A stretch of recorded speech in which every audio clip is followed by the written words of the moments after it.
I welcome you all. We have a few visitors, including a little one. Isn't it dear? We're a church that leads ourselves by a board of trustees, and right now I'm the president and I lead the services. I'm with a mighty team of board members as we lead ourselves in renewal. And right now, we're going to do our 3 affirmations that we received from Spirit. They're not written down.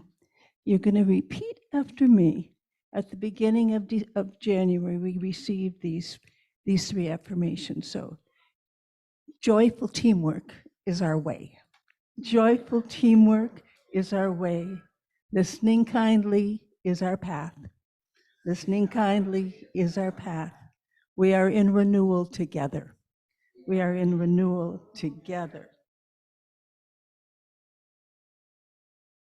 Now, at this time, I'm going to introduce our healing meditation and our speaker today. Today, the speaker is me. so I'm going to be up here a lot. Our healing meditation today is a recording that we've heard once before and that I personally want to use more and more, and I have quite a bit already, and it's by one of the people I'll speak about in my talk, Nassim Harriman. And so he's taking us, when you hear the meditation, he'll be taking us first to our inner organs with the prana, and which is the same as chi, which is the same as vital life force, which is the same as a million words, we could say, and letting that carry through our blood, and then bringing us to the light that we each are, and taking us out ultimately into the universe. And if you don't understand it all the first time, because he's speaking in a very reverent way, very beautiful, touching to my heart. And so you'll get to hear it again on YouTube if you want to. So with that, I'd like to read our principles together. And my goodness, they're on the paper here. We believe God is the eternal source and creator of all and is present in everything. Our eternal soul, endowed with free will, grows through many lifetimes. Communication occurs between the physical and spiritual worlds. Prayer and meditation strengthen our connection to the divine. All healing comes from Source.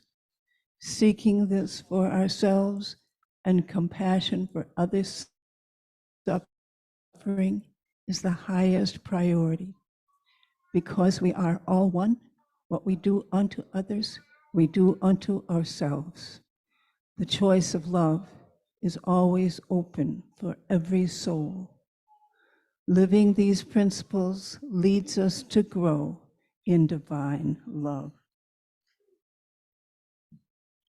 Now we'll have our first hymn, number 125. And for this, we'll stand.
We now come to our prayer bowl.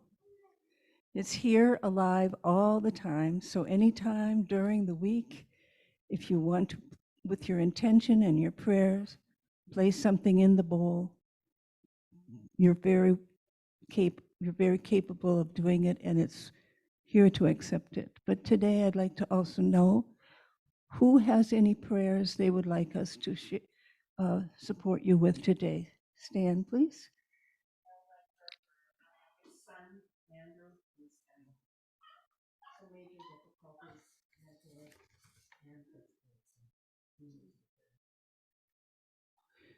So for the Zoom group, your son, Gene, and Jerry, their son, Andrew, with support for his nervous system and his personality.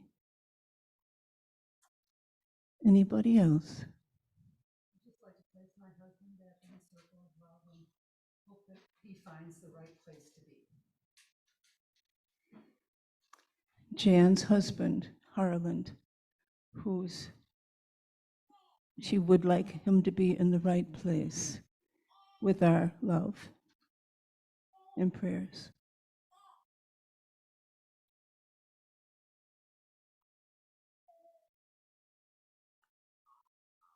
My prayers for a new friend and someone I work with who asked me to pray for him. And that is my new friend, Jermaine. Reuben? Jermaine. Jermaine. Well, going through some difficulties, but he's a new friend and he's actually helped me in my life too. So putting that out there. beautiful. Julian is asking for prayers for his friend, Jermaine.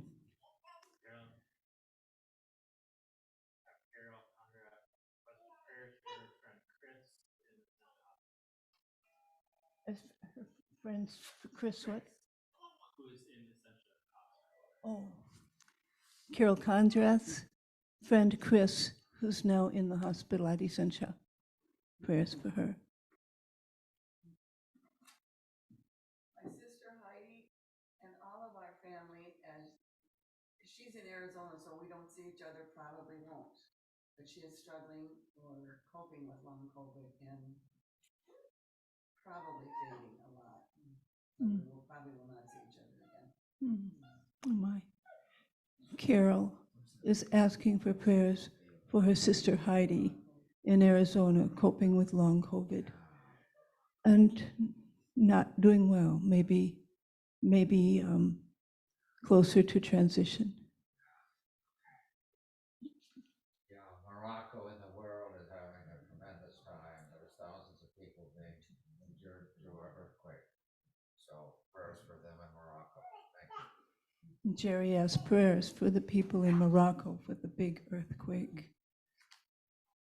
I'd like to place my two daughters, Kimberly and Kelly, in this circle. Their father just died last week, and we have a lot to deal with. I can't say more. Jan's daughters, Kimberly and Kelly, making their own peace with their father's passing last week.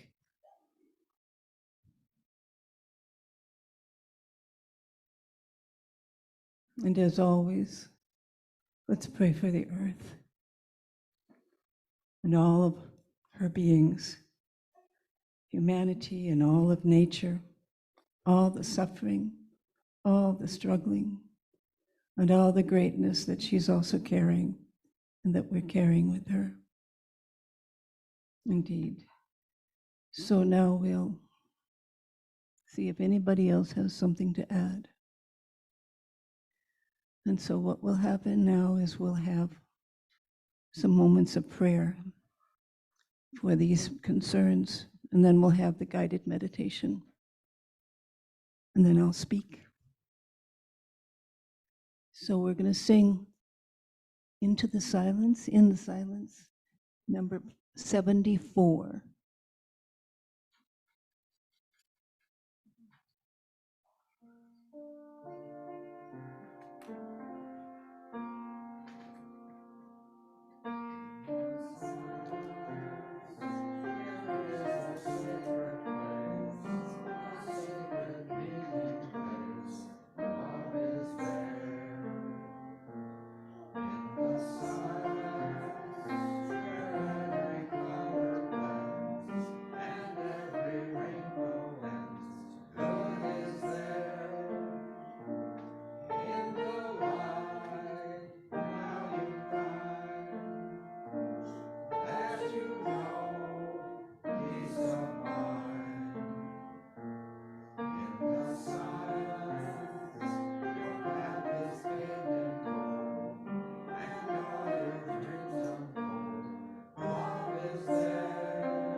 I'm really happy to help people find a sense back to their brilliant self. And what I mean by brilliant is not necessarily in intelligence, because that too, however, but in literal brilliance of their light ray inside themselves.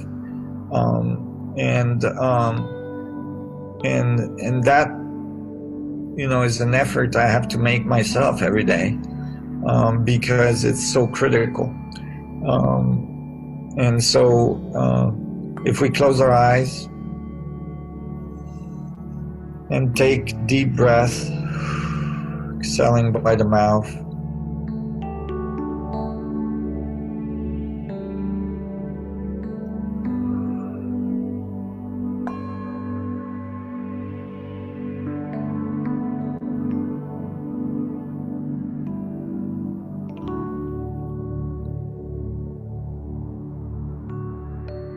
with one of the breath, we go inward with the air, with the prana entering our body.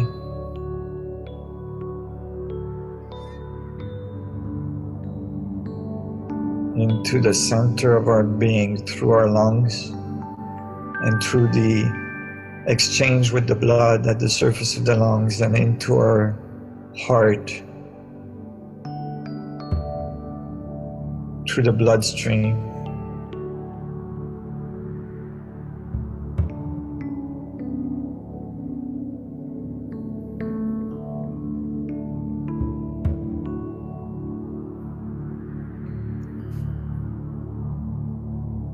And in that center,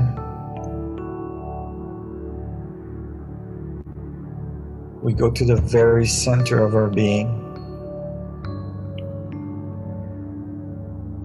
where exists a chamber of absolute silence.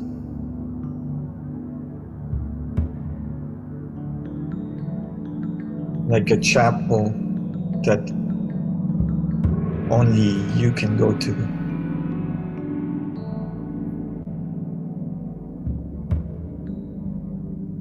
And in that chapel, you connect with your essence, your fundamental pulse of creation.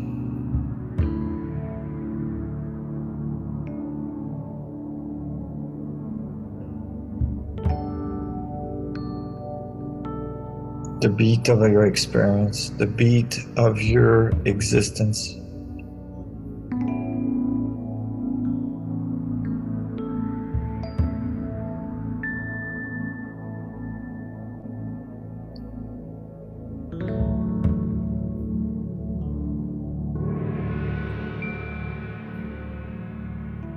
The correlation of all the other beats of the rest of the universe in resonance within your chapel, within that space inside yourself, producing the absolute stillness at the center of the spin of your existence. The absolute silence.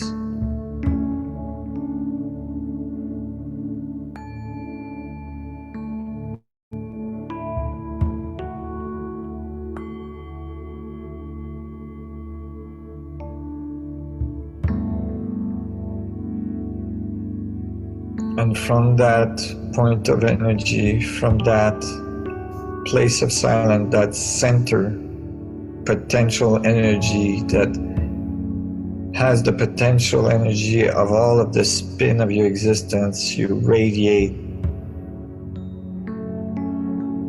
the light through your body.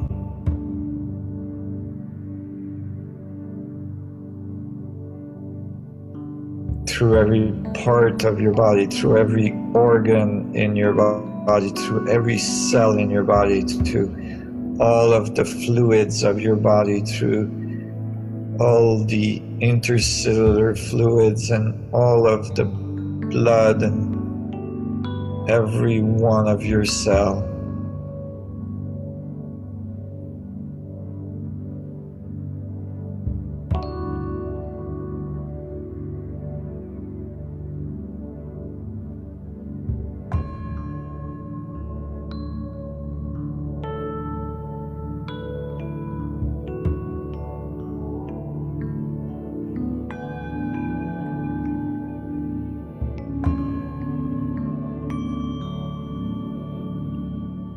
lighting up your body from the information of the universe, of the cosmos, the beat of creation at the center of your being.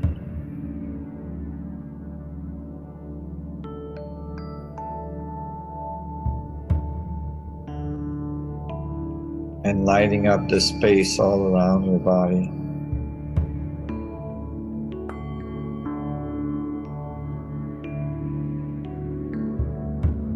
So that everything around you lights up. Everything that you touch, everything that you come in contact with, everything that's in your field, in that bubble around you, lights up.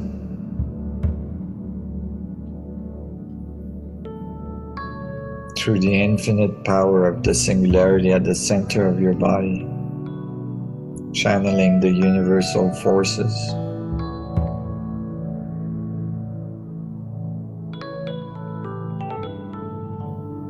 And that bubble extends larger and larger.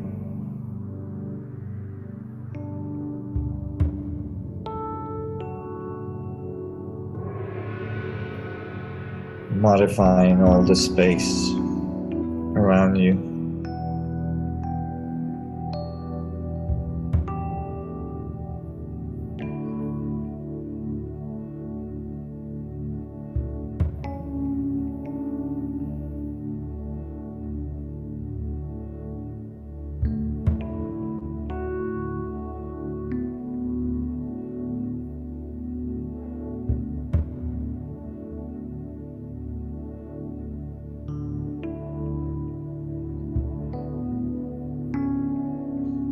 And from that place,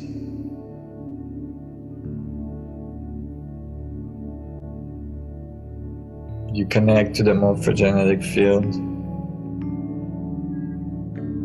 All of our bubbles all around the world, radiating, connecting, holding hands, producing a metric, a structure around the world. As you are part of a larger community, as a larger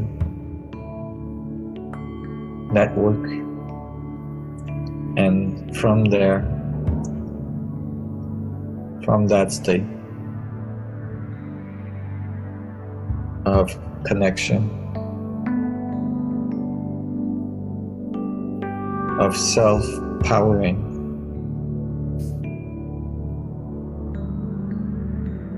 of being within your essence,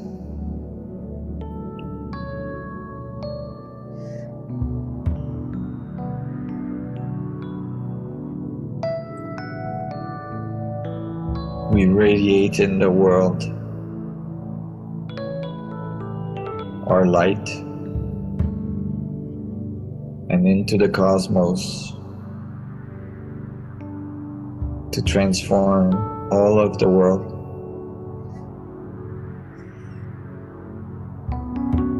And light up the world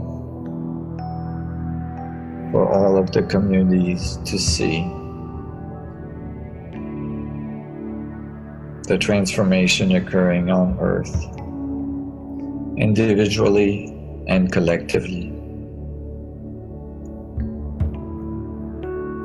Today, in this day of solstice, that the Earth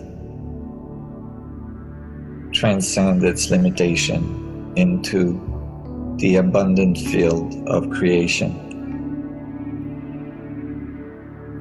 individually and collectively.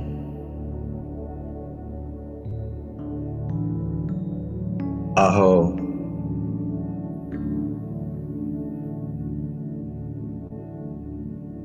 Thank you, everybody, for your participation.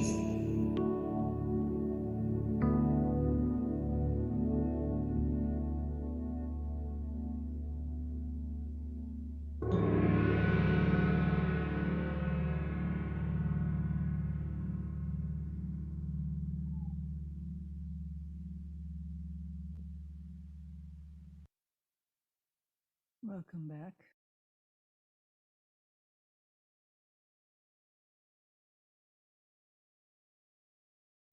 I've been listening to these kind of stories that I'm going to talk about, like so many of you have, for over 50 years. When I discovered metaphysics in my early 20s and was told about this time coming, where we would be in great transition. Not that we weren't then, but it got stronger. I think you all noticed. And so I'm not going to go deep, deep, deep. We don't have time and I don't have the knowledge. However, I am so fortified by the teachers that I'm listening to. And each one of you, I'm sure, has teachers you're listening to. And what a gift that is. Either in books or so much now online, of course. But what is shifting for us, as I frame it, is our worldview. The world is a different set of principles and strategies with which it works. Radically different than in the 60s, when so many of us came of age to be the leading edge of the new consciousness of peace and love. And if you've been around a while, you might remember some of the photos of daisies being put in rifles. And millions, if not billions of us, haven't forgotten or have come back awake or are awakening now. And of course, new children being born and a number of generations in so far, like little Graceland back there at, I think, 16 months,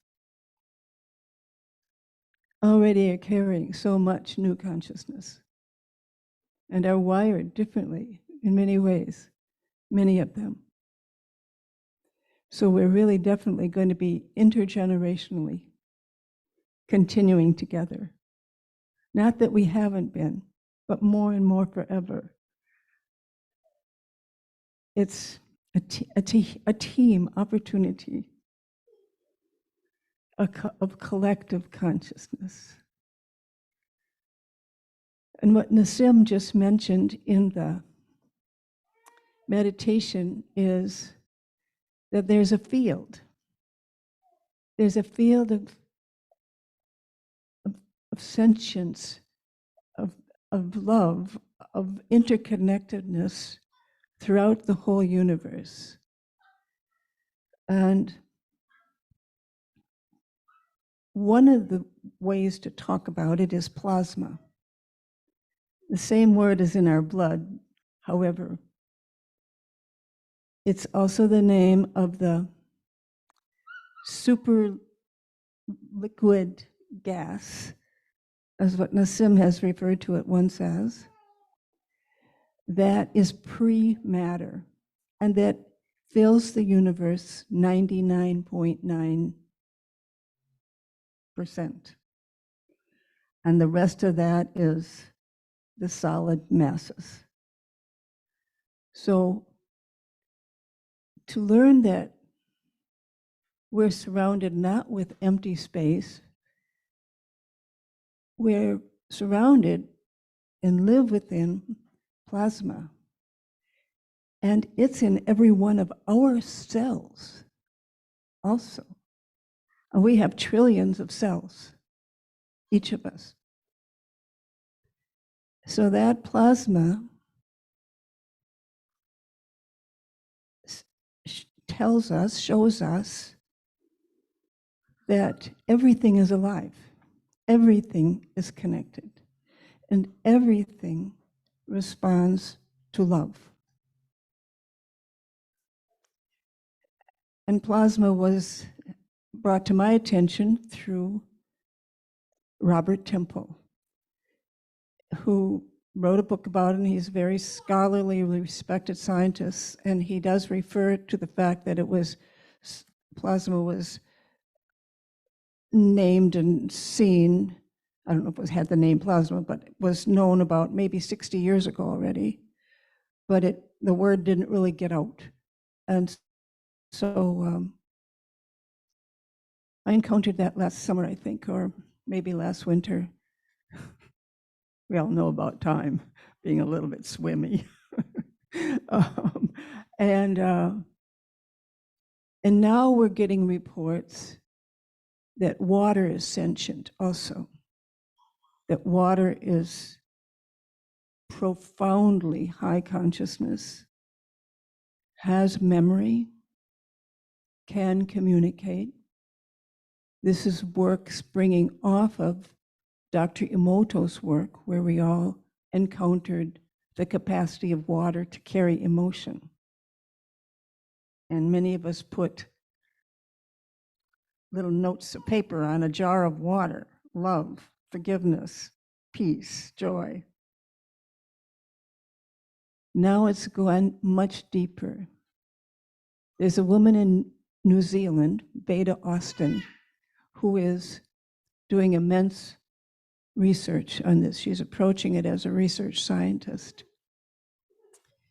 And she's asking questions and getting answers through, still like Emoto, through water crystals that can be looked at after the water is frozen. So she asks a question of the water, and then she lets it freeze. And the pictures are quite astonishing. So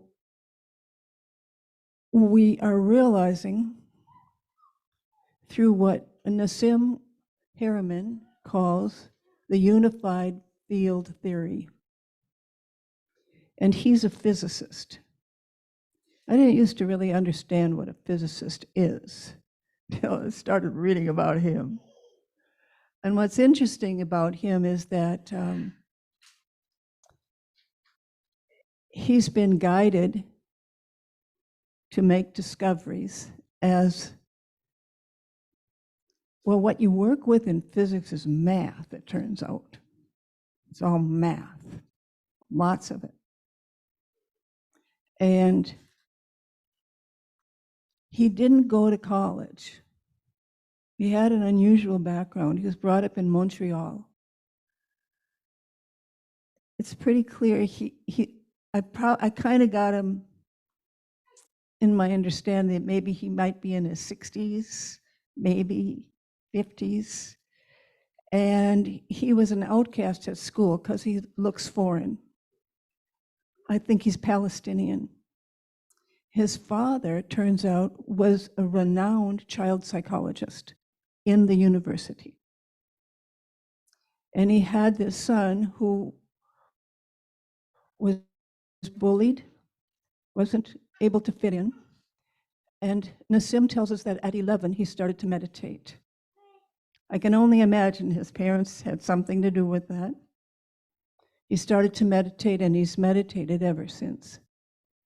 And he says, that's how we tune our antenna. And he talks about the infinite capacity we have to be connected through every cell with the whole universe. We're all connected with, and he's guiding us to the light, with consciousness. And the universe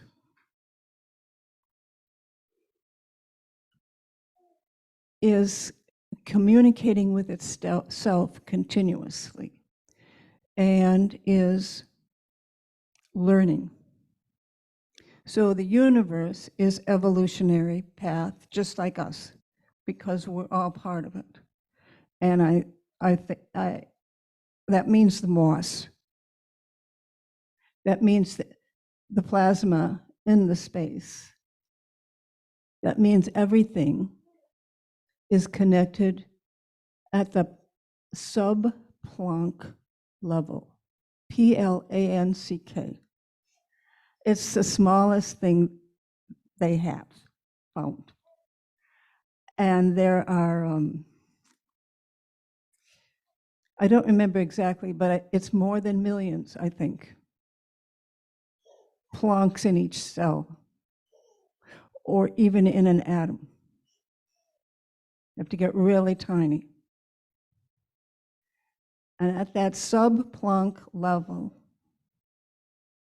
we're constantly communicating with ourselves, with all of everything. We're really all one being. That's the new context, the new worldview.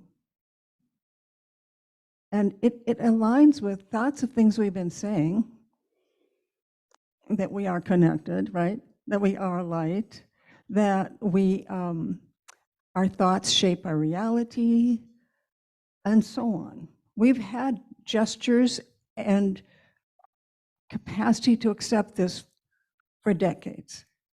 So this is taking us in. And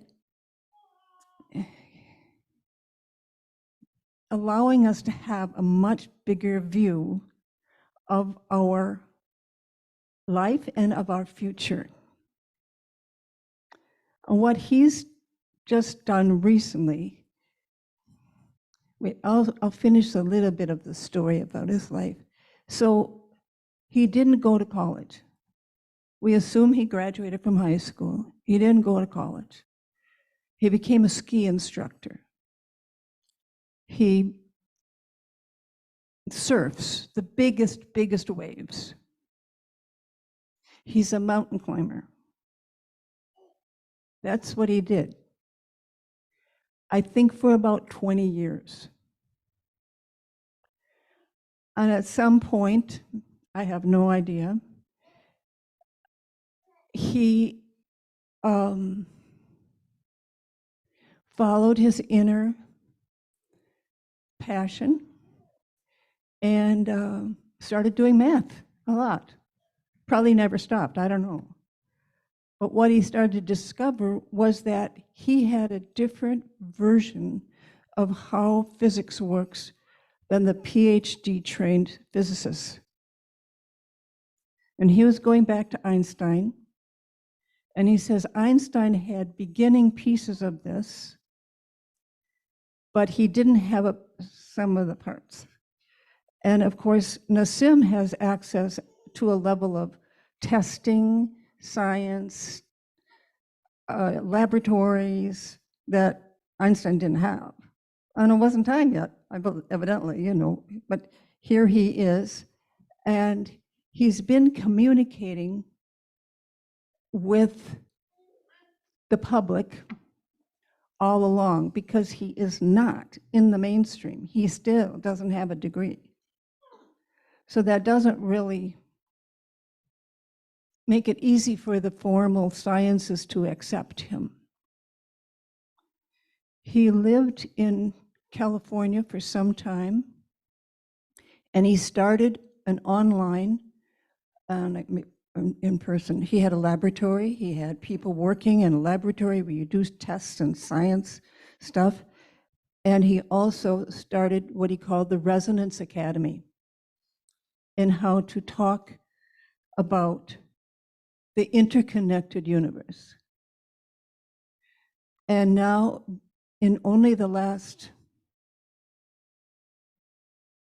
half year, has he started to share that he's just taken everything and moved to Geneva, Switzerland, and given his new work called the ISF, International Space Federation, because he has mastered a level of the science of how energy works and how connected we are, to enough of a degree that he can say, one time I heard him say it, In 75 years, we'll be having space travel easily within our solar system and possibly beyond. Because it's about black holes, transit ways, and how to work with energy. Now, this is the big piece. The torus was introduced to many of us by the documentary Thrive back about 2011. We showed it here at church. I got to see it at least 3 times because we showed it every week for a while. And I kept bringing people. So I got to see it a lot. And the torus describes how we could have the energy, the fuel, to do space travel. Because we have been confined as a planet to thinking about oil. And coal's part of that. And turns out that the torus, which is this revolving donut shape that many of you know, that Foster Gamble introduced us to in Thrive, allows Nassim to say to us and have every bit of science to back it up. In half of our little finger is enough energy to run the entire planet for thousands of years. In other words, it's infinite energy. We live in infinite energy. That means everything is going to change about how things work. And what allows spacecraft that are already all around us. There's lots of spacecraft from galactic civilizations using, obviously, not gasoline. They didn't have to carry that. And of course, it would be impossible. So he moved to Switzerland so that, because it's an international hub. And he is coming out with scientific papers to show his work to the scientific community so that everybody can do it together. And that's about all the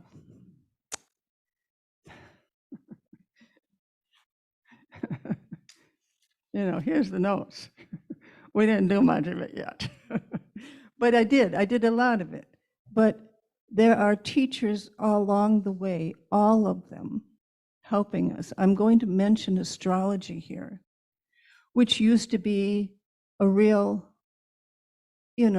fringy quasi-science. It's not anymore. What it is solidly written in the geometry that's called fractals in the universe, I suppose in the plasma. The fractals show us information that's been there all along, but we just didn't have the science to see. So what astrology, crucially at this time and for forevermore, whatever that is, crucially gives us a calendar. That's what it does. It gives us a calendar of probabilities and influences, which is vital. If we're going on a trip, we want to see the calendar, whatever. So the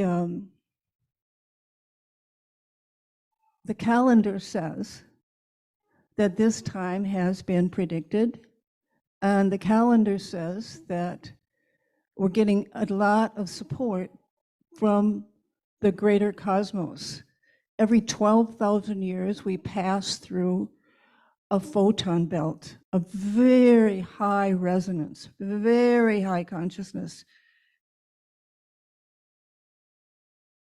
radiation from that photon belt. And we're in it. We're being showered with higher consciousness energy continually. And that helps explain why many teachers are telling and reminding us this is going over all the world. Love, truth, peace, justice are breaking free, and people are demanding it. It's because consciousness is shifting and awakening is happening in every culture, on every continent, everywhere. We're part of it.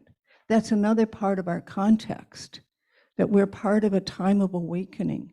The sun is also a source of very, very, very high resonance energy.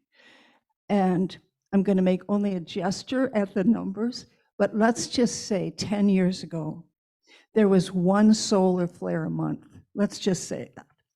Now there's maybe 100 a day. We're being showered from the sun. I could be exaggerating on either side, but you get the picture. It's an enormous growth in the amount of solar flares affecting our consciousness. So our shadows come up, we work through more stuff, we have more and more choices to be open and free and clean and clear, or to hold on to stuff, and then we suffer more, because we all know how that works. If we want to grow, we might have to drop some things that weigh us down. I got that from some quote. I butchered it, but you get the picture again. Some way we have to let go more and more into love. That's our context, and we're being physically, through consciousness, pushed into it or opened into it.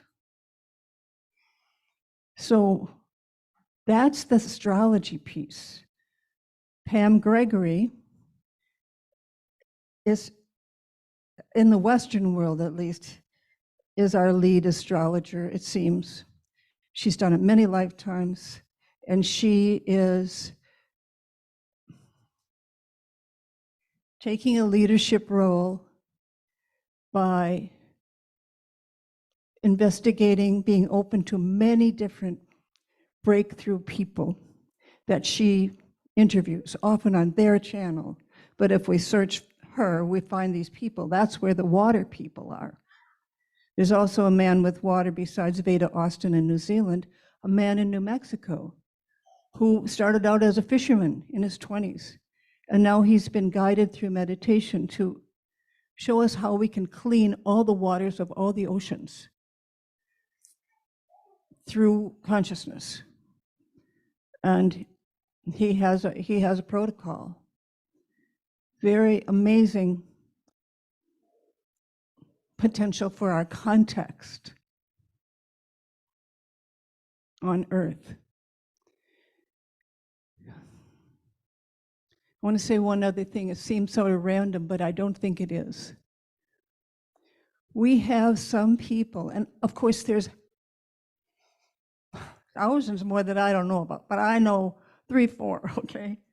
And I'm just going to say they are examples. One of them, the first one is Brené Brown.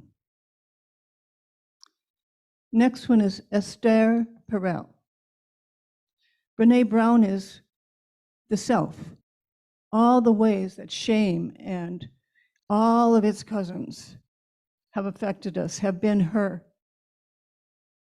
guide, and then how to be whole human beings within ourselves, freed up.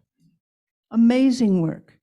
Esther Perel is talking about relationships at a level. She speaks 9 languages. She can converse and translate. She's from Belgium. She lives in New York.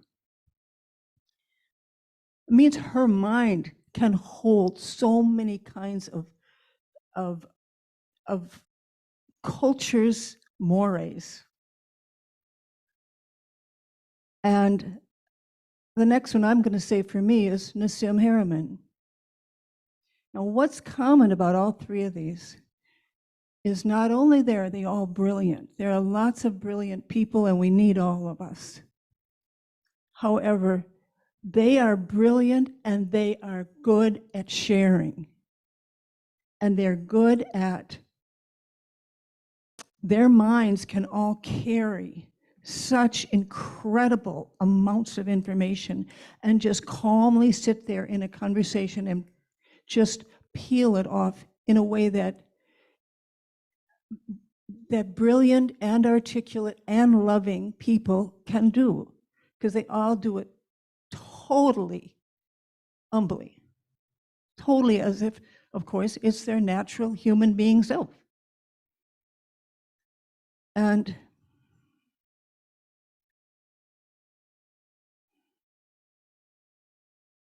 the best thing is that there is a simplicity in all of it, because clearly, I'm going to touch back on my subject that I gave myself. We are all one. We are all one at that sub-Planck level. We are more connected and understand it better mentally in our world, in our minds right now, this group of us. The sub-Planck level, we are absolutely all one. We cannot pass by a piece of litter on the trail just because no one's watching. The whole universe just found out. New context. There are no secrets. We're in a listening universe and a learning universe. We are a learning. So the whole universe is evolving and does things for the rightness of it and not because of the ease of it. My next phrase was,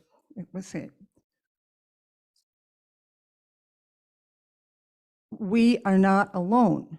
Okay, we are all connected, we are all one. We are not alone. We have intergalactic life all around us. And Nassim has been one of the people that's done research on the pyramids and so forth. And it's mind-boggling. There are thousands and thousands of pyramids all over the world that can now be photographed with laser photography underneath the canopy of trees. And little details have been just swept under the rug or left there, like, how did they really build those? We've just sort of left that be, whatever. Well, he's done the research, and of course many other people have too. It's just that I'm listening to him and he's doing some of that, so I get to hear about it from him. A lot of those stones were quarried hundreds of miles away, across mountain ranges sometimes. And they are not small stones. Maybe they're 10 tons, maybe they're 100 tons. And they fit together with precision that we do not have the technology for on this planet now. No matter how many digital computers we have, it's impossible for them to be cut and placed. So our context is now shifting back way farther in history, where galactic beings came and used their skills, is what's simply becoming very clear. So all of this context, we are definitely not alone. And the simplicity is, love is what matters. If in doubt at any moment in the day, we come back to love. And we find a way to keep our resonance high at the same time we hold the biggest immense compassion and empathy for the world as we possibly can, for Morocco, for Maui, for it's endless, for every shooting, all of it. We hold the compassion and we keep our resonance high because our resonance is part of the lift that's helping the planet do this monumental piece of rising in consciousness with her people on her. It's not been done. Earth chose, Gaia chose to take her beings with her. She wanted the lions to come, the grass,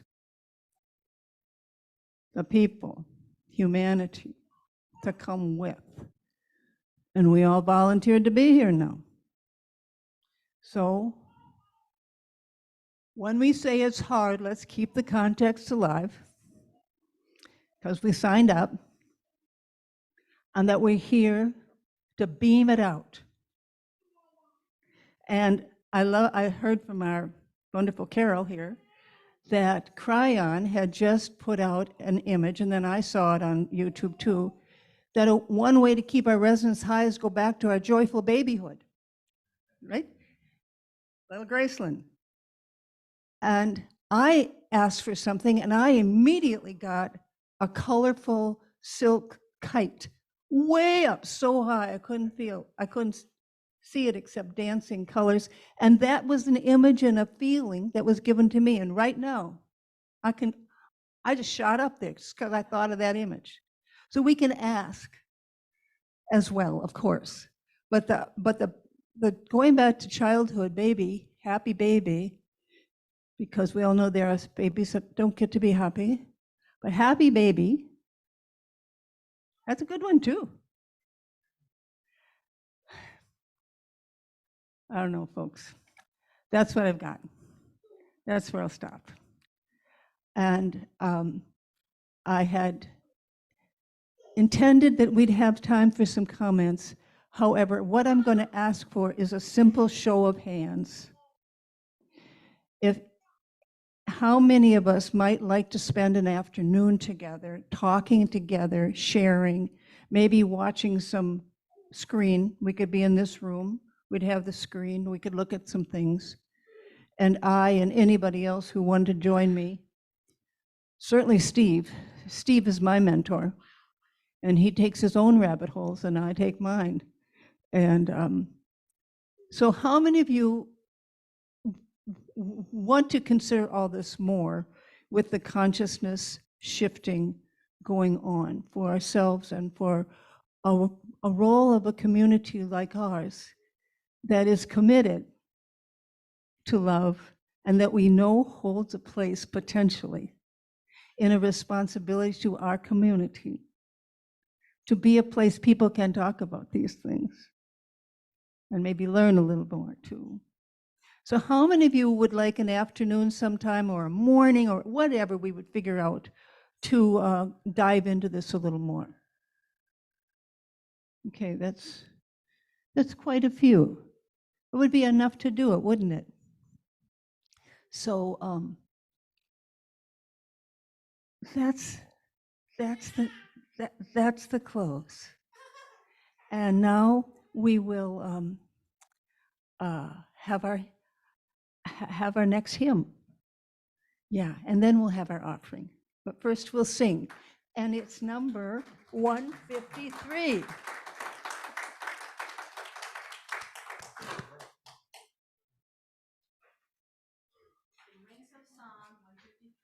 Mm-hmm.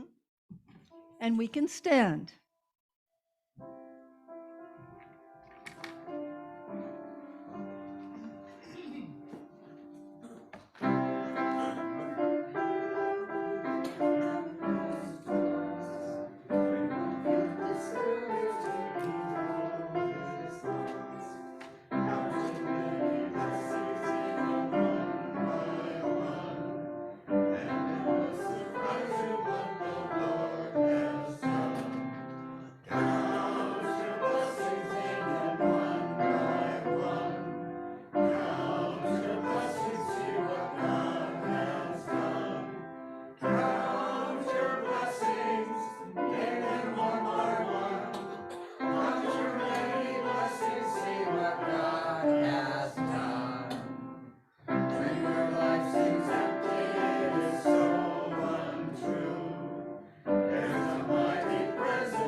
have our baskets come forward. Thank you, Michael.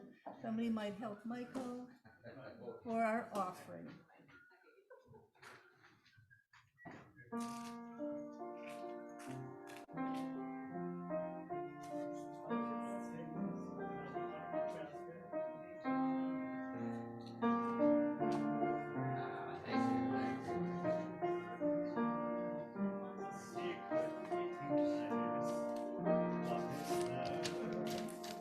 Cheer.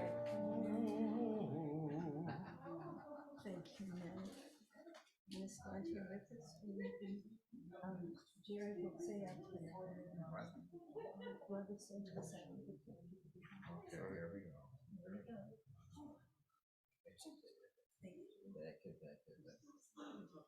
And so we ask our connection with the universe of all of creation, creation of light, compassion, love, peace, and joy, the oneness of spirit that we all can feel right now.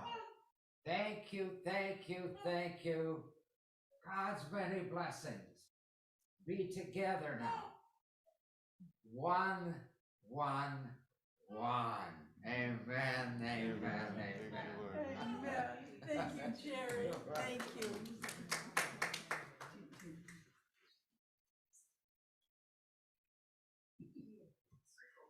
And now, find your card. We'll read our affirmation, our church affirmation. We totally accept the belief that God is in charge of the affairs and direction of Lake Superior Interfaith Community Church.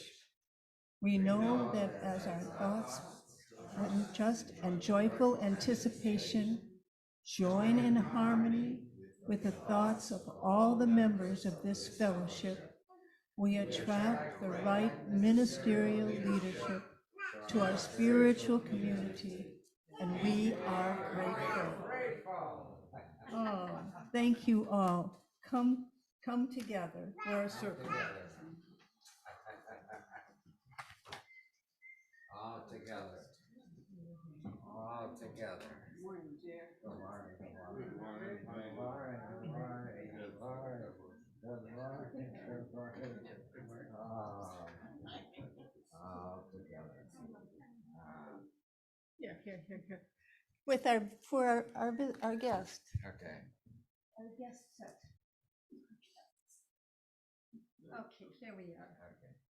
And I will give us our benediction. May the road rise up to meet all of us. May the wind be always at our backs. May the sun shine warm upon our faces. And may God hold you in the palm of their hand. Amen. And now we can sing.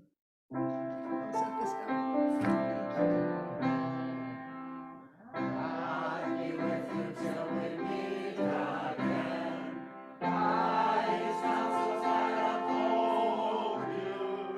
By His love securely hold you. I'll be with you till we meet again.